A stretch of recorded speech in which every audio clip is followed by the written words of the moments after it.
I'm Deacon Danny with Christ the King School and Church. Peace be with you.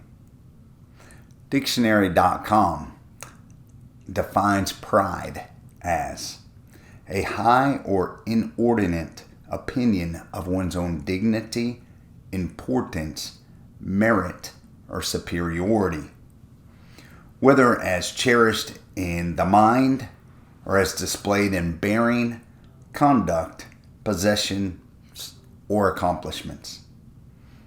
End quote. Pride can manifest itself in thoughts, words, or deeds. It can show itself through dominating during conversations. Think about how you engage in conversations. Do you answer questions that were addressed to your spouse or children or someone else, rather than letting them answer the question?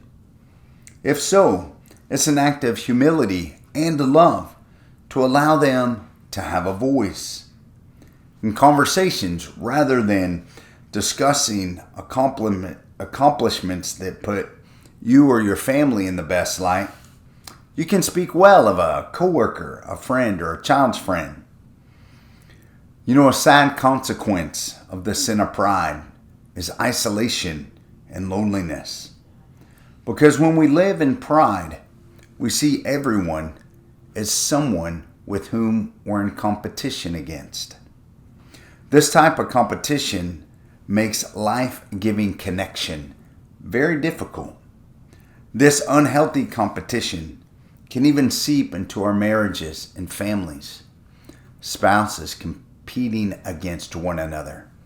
Siblings vying with one another for parents' attention and love. Humility is a life-saving remedy for pride. Put simply, humility is living in reality, living in the truth. This virtue empowers us to see the good in ourselves, our spouses, children, and others. We can celebrate our and others' goodness, accomplishments, and talents. Humility also empowers us to accept and offer loving correction. Humility leads to authentic connection and communion.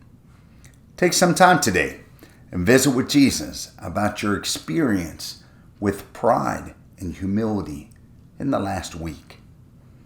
Where have you experienced the isolation of pride?